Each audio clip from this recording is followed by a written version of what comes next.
Yo, hello test. Alright, welcome guys to a very unusual video.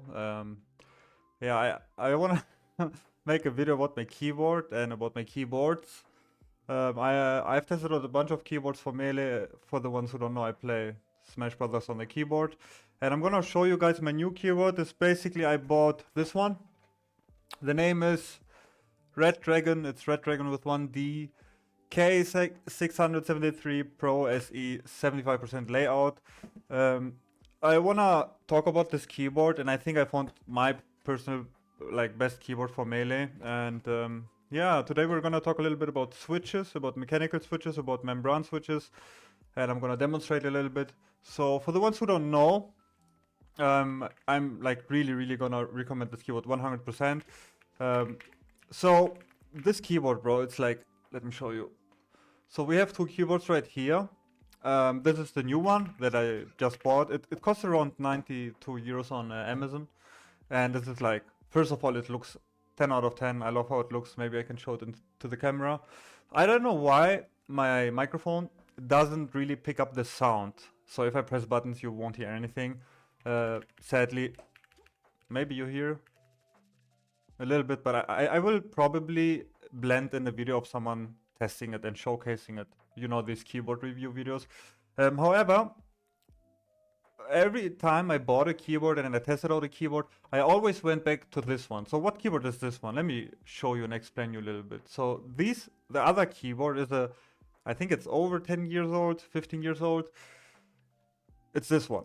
So we have this keyboard right here. It's a SteelSeries Apex 350. It's a low profile keyboard with flat membrane. So why is this keyboard so fucking good for Melee, and why could no mechanical keyboard that I bought beat it? It's because for Melee we need precise inputs, and this keyboard is, I would say, almost 10 out of 10 for Melee. The problem is it's 10 years old, the N key rollover sucks. So if you can't press too many buttons at the same time with this keyboard, because it doesn't register the inputs correctly. So if I, for example, do a Z power shield or Z power shield, and I want to hold A, and then I want to press Z and L at the same time, this keyboard doesn't register the Z and L transition thing correctly. It's way too old. So I still played Melee very competitive on this one, so I just didn't use Z power shield. But on the now mechanical keyboard, on the Red Dragon one, I can easily press A, hold A, and Z power shield. Press D and L at the same time, so it's already a very good point. Another thing is that you have to understand that I tested out like 5, 6, 7 keyboards, and the membrane, the flat membrane one, why is it so good? It's because you have a bottom input. So this is extremely important for Melee, and we need precise inputs, very precise ones. So if I want a short hop, I want my jump input, X or Y, like as short as possible, because if you hold, or if you have the input registered for too long amount of time, it will result in a full hop. And most mechanical switches have the problem that the activation point is very high if it's a fast switch. So the problem that we have on a switch is, while we are pressing the switch halfway, after like 1 millimeter, 2 millimeters, depends on the properties, you already have your jump inputted, and the key press is not fully pressed down. It's halfway. So we have our jump inputted after let's say 2 millimeters, but then the key, the switch, your button press still travels down for another 2 millimeters, 1 millimeters. As I said, depends on the properties. And you have your jump inputted all the fucking time, and then you have to release it halfway again. And during that time, travel time, if Fox and Sheik really suffer from this, you will get a lot of full hops on accident. So that means most mechanical switches kind of suck for Melee due to the short hop issue. And every time I tested out the keyboard, as I said, I move, I press jump, and I get a full hop on accident, and I'm like directly, okay, this sucks, that doesn't feel natural. This feels exactly like GameCube controller, the flat membrane style. It's 10 out of 10 easy to short up with Fox, Sheik, like 3-frame jump squat. Falcon is a little bit easier because he has a 4-frame jump squat. So after testing this keyboard, I can consistently fucking short hop even on a mechanical switch. So to give you a little demonstration, right? Like, it's super, super precise. I have to get used to it, as I said, because I'm usually membran player and not mechanical switches. But it feels really, really, really good. Like, really, really, really. So that I tried to wave dash backwards and I got a full up. This is the mechanical switching. But it's still way less than on all other switches that I tried, right? So, here, instant up airs. Shield stop pivot now. You know, we can like, here, see that full up on accident? This is what I'm getting on all other keyboards that I tested, but like on a very, very, very high rate. Here, it's pretty low. Like I can just tap it and I will short up. On the other ones that I tested, I had to like press it on a lightning speed in order to get a short up. Here, I can like comfortably normal press it. Like I would say it's a normal press. Like hack slashing works. So, very, very, very nice keyboard. Wave dashing here. Very good. So that pull up here, auto cancel back air. It just registers the inputs extremely, extremely well. And I'm playing like League of Legends for, yeah, I started playing LoL again. And I just noticed how fucking precise the inputs are.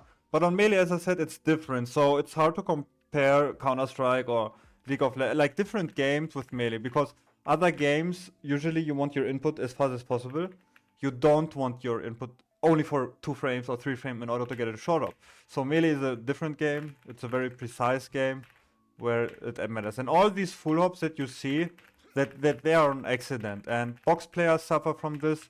It's a box thing. I explained you why a switch is usually... You need a bottom input basically. And let's talk a little bit about something that I want to show you. And it's... So let's go over... Not this one. So these are the keyboards that I've bought and tested in the past. I've tested mainly on this one, Razer Black Widow, pretty classic keyboard with the green switches, green mechanical tactile switches. And if we look at the properties, they're like total travel 4mm, actuation point 1.9, reset point. You see the properties, right? I tested out this keyboard. Was pretty expensive and was pretty shit, to be honest. It didn't register the inputs correctly at all. I don't know if it's like different, like the main board and all that stuff, but this had some Gateron Pro 2.0 yellow switches and I didn't like it. I bought this keyboard back then, a Dust Silver wireless one, but also with cable. This one used these switches, Outemo Red, I don't know how you pronounce them. Here you see the properties. And on this keyboard that I'm using right now that I bought, this one has... It's very hard to find stuff on the switches, so I had to use ChatGPT. It uses like mint bamboo switches, and here you can see the properties. Also pretty similar, but yeah, for Melee, in my personal opinion, you need switches with bottom input, but there are only Hall effect switches and Wooting keyboards that can do that, as far as I know. So I would have to test that out. So I also ordered, I want to show you these switches because most of the keyboards are hot swappable. So I ordered a bunch of switches to test them out. And one of the switches that I tested out are these one. Where is the page? KH Speed Silver. These are like supposed to be one of the fastest switches that you can buy. And if you look at them, they're like linear. They have almost no, you need almost no force at all to get an input. And the actuation point is already after 1mm. So only after putting my hands on the keycaps, I already had inputs. 1mm is nothing. And the input was way too high. So I couldn't short up at all with these switches. So people like try to advertise a switch and try to advertise it in a way and say it's a good switch because it's fast, but the higher the actuation point sits, it's so sensitive that you can not short up at all. But that kind of stuff is relevant for melee and for shielding. For example, let's say we want to power shield something and we don't have much time to react. Like I'm like here and he does a baker and I want to shield it on reaction or whatever, or shield a Falcon laser or whatever you want to shield. Obviously, after inputting your shield input, let's say L, it's optimal if the shield comes out as fast as possible. So if the actuation point on my shield sits very, very low, my key press has to travel all the way down and then the shield will come out. So it's not that optimal to have a very low actuation point on the shield input, because it will probably be a little bit slower than your reaction time. Ideally then, after inputting it at the beginning, you have your shield. For the same thing would suck hard for short hopping, because we don't want our actuation point be as high as possible. We want it to be as precise as possible, right? Very, very bottom. And that's why the membran thing, if we open, bro, this is over 10 years old, right? So can't really complain or say anything. But if we put out one of these things, it's even dirty and stuff like this. But we have that rubber thing, right? It's like rubber material, that membran thing. Maybe we can just Google that so you see what it looks like for the ones who care. Oops. So let's just Google here membrane or whatever. Here, that rubber thing. It's the same thing you have on the GameCube controller, by the way. It's just a rubber thing, and when the top touches the bottom, that magnetic thing, there's like a small magnetic piece that you can see. You basically get your input. So after it stops touching each other, the rubber material fires back up and you have your input not registered anymore. So it's perfectly and super optimal for short hopping. Sadly, mechanical switches don't work in a way. First of all, you have some sort of mechanism and the input is always somewhere after 1 millimeter, 2 millimeters, 3 millimeters, depending on the properties of the switch. So I think the probably best switch for melee is something called scissor. How do you write it? Scissors switch. This one, which looks like this. So we have the membran system here, which is like that rubber house, let's say rubber case, with the top and bottom thing. When this one touches the bottom, you have your input, and you have some mechanical assistance by this scissor mechanic. This is like you find these kind of switches in like laptops and stuff like that. So I would love to test melee on one of these. I would like guarantee that it's super optimal. And yeah, it's just an informative video, I would say.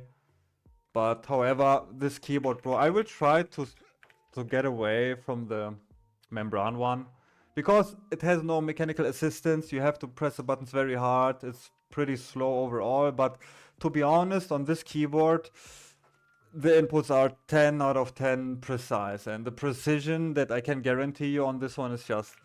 That's why I get like 10 in a row. If you watch my other videos, 10 in a row challenges, I can get 10 in a row out of everything on this one. On the mechanical one, I also think it's kind of suboptimal that you don't really know when your input is, like after 2.5 millimeters, 2.3 millimeters. There's like a tolerance. It even says plus minus 0.2 or something. So it's not like 100 consistent type of thing, but it's pretty good, I would say. So yeah.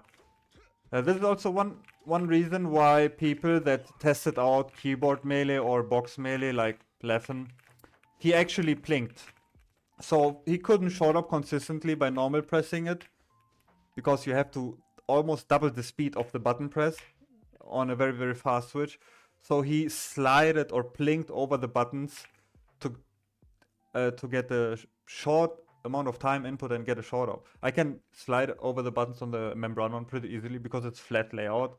So you would actually need something like arcade buttons, something like this. I have one here. So if we build a box or keyboard or whatever box device for melee with one of these, see that?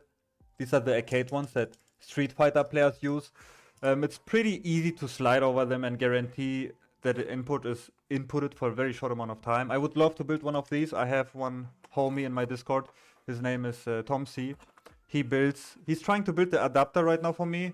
And if he manages to do that with the Haystack software, we will actually be able to play keyboard and tournament, right? You can like buy the adapter, order the adapter, and then compete in real life. The only hard part right now is to flash the box software with all the nerfs onto it, because we need the travel time nerf, we need neutral SOCD and all.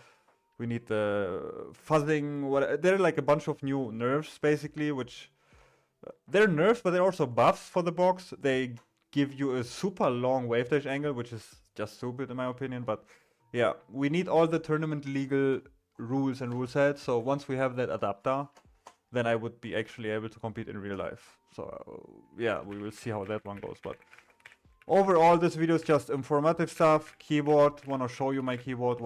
Yeah, I really love that, bro. It's so good. It's like, it feels so good. Like, not gonna lie, these switches, these Mambu Mint, not maybe 10 out of 10 because I still get a few short hops, full hops on accident, as you can see.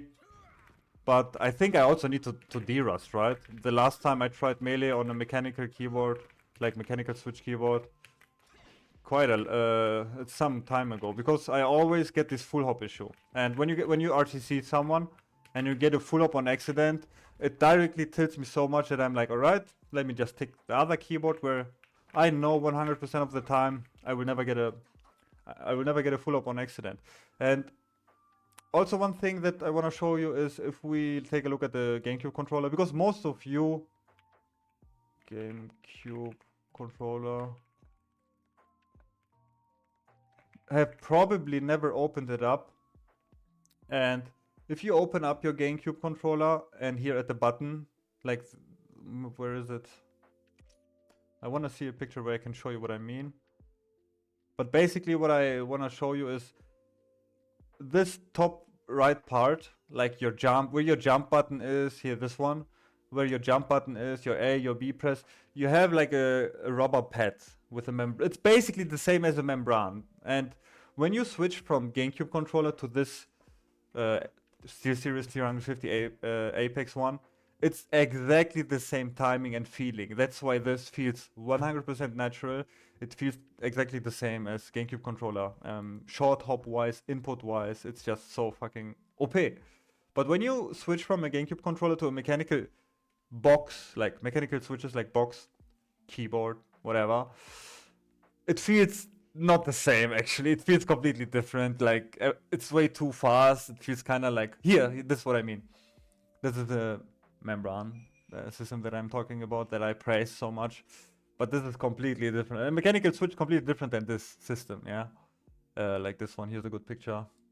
Like this, very good picture. Like this, basically what I mean. So guys, if you, like the video, the plan for now is I have to work still this month every day, so my time is very limited. Playing when I have free time, some League. But after this month, I will actually try to work very hard on the Sheik full matchup guide, Peach. I think Fox is missing, Falcon Mirror. All the full matchups guides are coming out. So stay tuned about that. And I would be happy if you give the video a thumb up, a like. Let me know what you think. And guys, I'm out. Have a good day as always. Bye bye.